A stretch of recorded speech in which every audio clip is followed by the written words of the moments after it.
Good morning from Panhandle Outdoors, America's only daily outdoor TV show.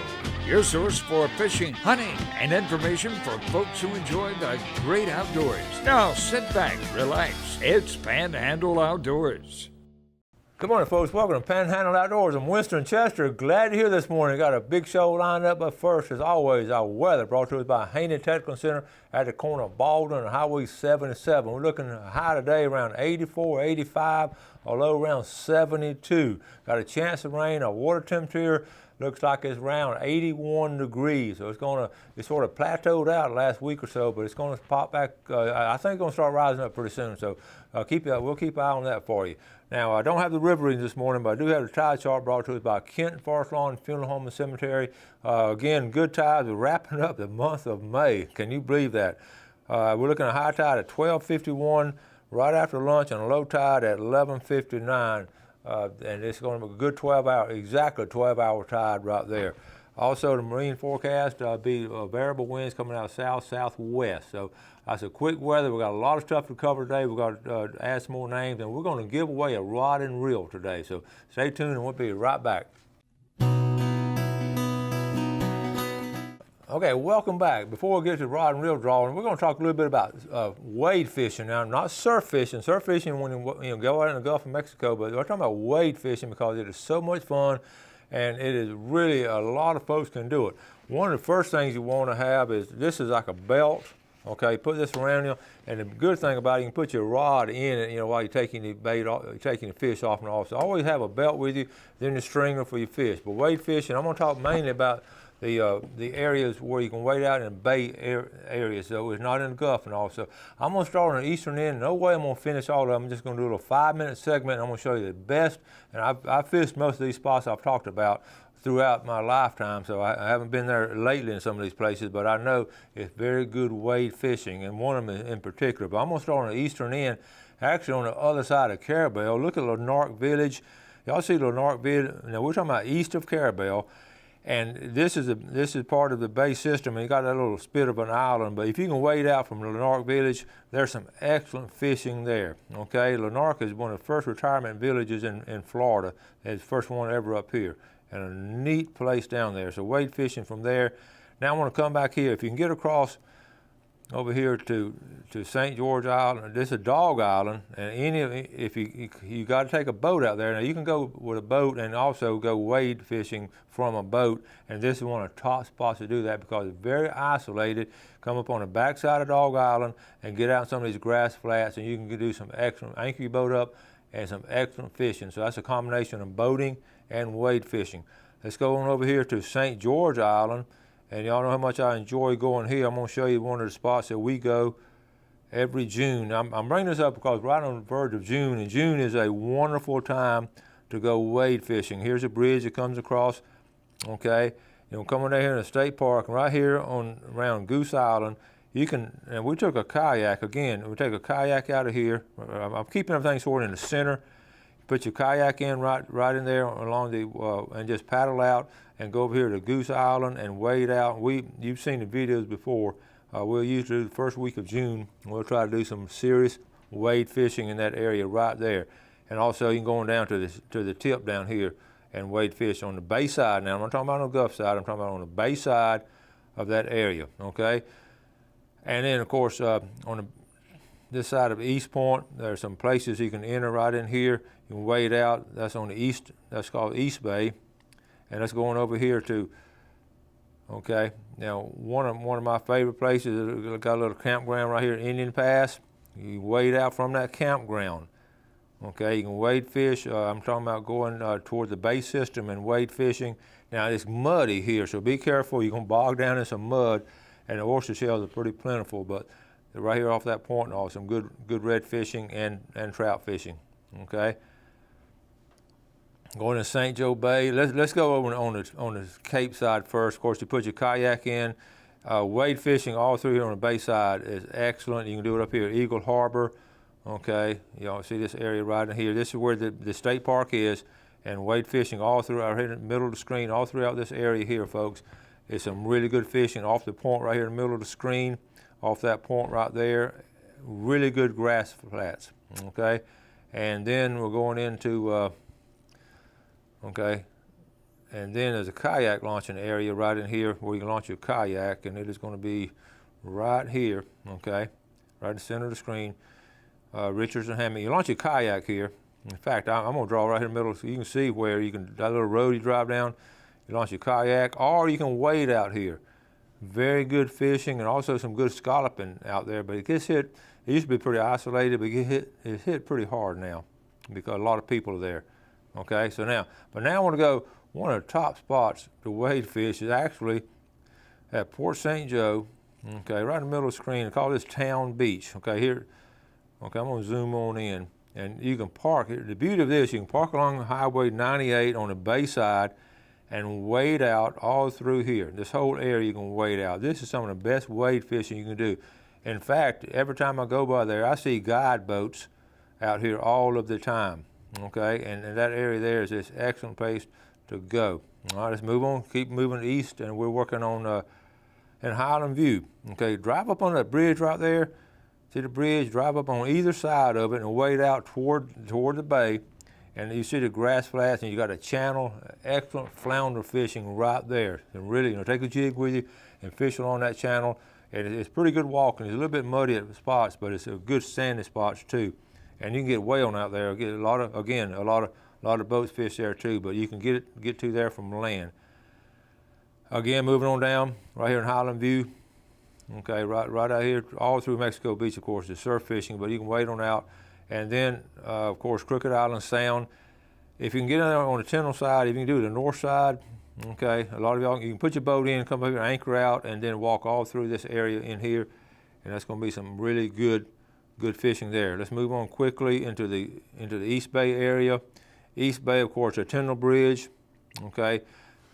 Walking on the Tyndall Bridge there, all up through there, and also on the other side of the DuPont Bridge, okay, on the Parker side, that's some really good all along through here, right in the middle of the screen, all along through here, you can wade fish. There's a boat ramp right there, a little park right there in the center, and just wade out there. Good grass flats, good, and a lot of people bypass that area. Also, another little secret spot, I think you can still get there, park your car right up under the bridge here.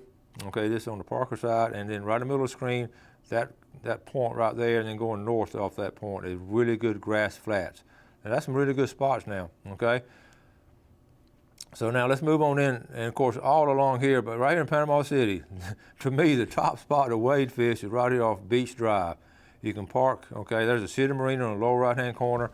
You can park anywhere along West Beach Drive, park there and wade fish. The wind, a lot of times you can get out of the wind if it's a north wind, and you'll see you can catch Spanish here, you can catch trout. I've got Spanish trout, flounder, and redfish in that strip right there. And a little channel here, there are little holes. See the holes right there? And some really good fishing and nice fishing. Good crabbing too, right in that area. Okay, and then up in Lynn Haven at the end of 5th Street and all. One of the top spots people go at the old ballpark right in here off that channel, and then you can actually wade fish off of the boat ramp here, and not many people do it, but you can do it off the boat ramp there. So I go on and on. So we're going to stop in the Lynn Haven, Panama City area, and talk about wade fishing. I'm not talking about surf fishing now. I'm just talking about wade fishing out there. Just take some stuff with you. Some really secret places you can go to. A lot of people don't go to them. There's a lot of wade fishing going on. And we don't know about. But if you can take your boat to a spot, like I was saying, down around Dog Island and get it on the backside, you're in a really pristine area. So enjoy wade fishing. June is an excellent month to go wade fishing. All right, we're going to take a break and we'll be right back.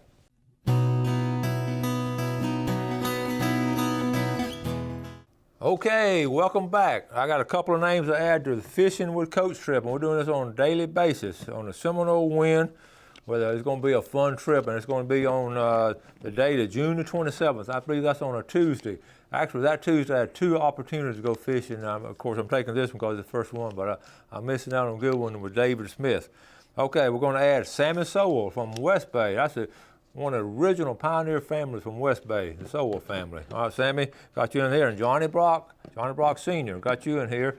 And several more of y'all we're going to add tomorrow. So just text me or or email me or leave me a message. A lot of time my voicemail fills up. It says 100% full, and I clear it every day. So I'm very excited to get your messages and phone calls, and I try to answer all of them, okay? But sometimes if I miss you, just call me back, okay? Here we go. We've got coming up soon, okay?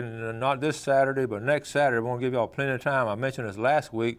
Got the women's free women's saltwater fishing clinic. Okay, we got it coming up right here. It's going to be in St. George Island at the state park from 9 to 5, and we talked about it. They're going to teach you all kind of things. Like I said, to me, it's like a dressed up Mosley outdoor ed class, and we were doing it first at Mosley. I'm so glad the FWC followed our example.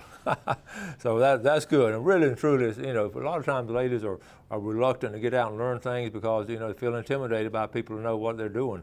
So this is a great opportunity where some beginners can get out there and enjoy the camaraderie of outdoors ladies and all, and it's going to be fun. So enjoy yourself. All right. I said we're going to give away a rod and reel, so let's do it.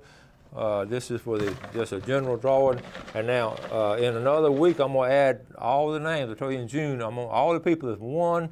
I got an old stack of them over here. I'm going to add them back in there. So if you win 2 times, then you're out for the year. But I'm going to give everybody a chance that's won 1 time, put them back in here. So, but all these folks here, y'all haven't won yet. So maybe today will be your day. Let me show you what we're giving away. We're giving away this is Shakespeare rod and reel. And remember the innovation we talked about. This is where you unscrew this unscrews here. I showed it to you before. That unscrews, and you pull out like a stick, and you stick it in the ground, and then it holds it up. It's fished along a riverbank, or I don't know about surf fishing with it, but in fact, it's called a bank stick. Okay, let me see if I can turn around. If you can read it right there, it says bank stick. To stick it in the bank and just prop it up. So if y'all fishing along Tulogia Creek, Amanda Whitehead, you and your family, this what y'all need up there. Plus, they came up with this innovation not too long ago, several years back, about the tip. If you're fishing late in the afternoon or early in the morning, and you got a couple rods out, that little bit of bright orange, it really helps. I've been in that situation where you just saw that move back and forth. So without any further ado, let's draw for the winner of our, and I'm going to do stuff at random now all summer long. I'm not going to have a summer sweepstakes. I got a lot of stuff to give away, but I'm just going to do it at random. And I'll tell you why I'm going to do it at random, because what this does is reward our loyal viewers who watch on a daily basis. Some folks just come in, if they don't have a contest, they're going to watch it those 2 or 3 days during the contest and then go along their merry way. But this is going to reward y'all, okay? All right, the winner of this is going to be, how about David Crow from Tulogia? And I was just talking about the folks, Amanda and the folks over in Tulogia. Now, is that not neat? David Crow Jr. in Tulogia. You put this along the Tulogia Creek riverbank and catch some of those catfish and big brim. All right? Don't forget.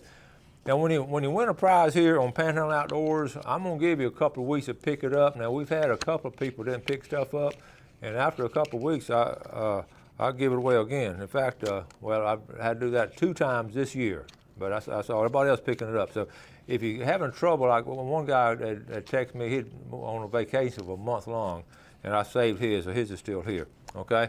Then I put this right over here, and congratulations. Now, let's see, talk about a women's clinic. School is ending for a lot of folks. School ended up for a couple of people, a couple of districts last week. Is wrapping up, this week for a lot of places. And of course, the first thing you think of is, doing things with children and all in the summer. And we talked about, a child only gets 18 summers. We talked about that last week, and you want to just fill it up with all kind of fun things to do.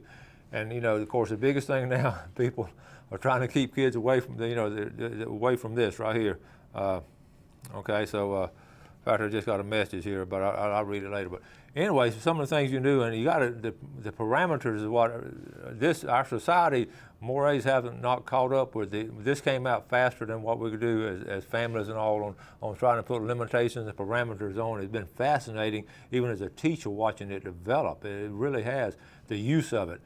And I have grandkids, and I taught school a lot, and I see, I'm talking mainly about young people, but, as grown-ups and all, we get caught up doing a lot of stuff on here. Probably my yard don't look as good as it used to look, because sometimes I'm jumping on that instead of going out working in the yard, but I'm getting back to my yard soon. But anyway, this summer, some of the things you can do, I read a lot about the research that's coming out. I'm talking about some really good research scientists and human behavior scientists, and it's fascinating reading this, but I don't have time to get into it. I will say this.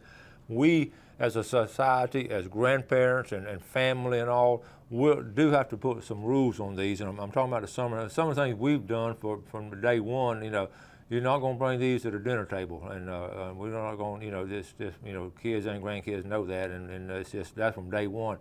And now I was reading a researcher last week. He talked about he's recommending to parents that even in vehicles, put a time limit on it. Taking a trip and all, a 5-hour trip, let them do 30, 45 minutes. Rest of the time, sit it down. Or going back and forth to school, he said, you start thinking about it, that's some quality time you're spending with kids. You want to always have that. And you want your kid all the way to school just doing this kind of stuff or talking to you. All right, same way with the summer. We're looking at this summer. Do you want to go on a fishing trip and the kid doing this?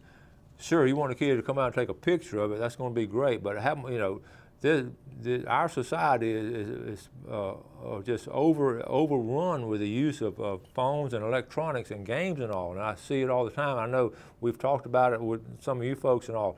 So the outdoors is one outlet. That's what I'm getting to. The outdoors is one outlet of relieving that stress of don't do this, don't do that. But honey, let's go fishing. Let's go to the state park. Let's go walking on the beach. Let's go walking on Terrell State Park. Let's go camping this weekend.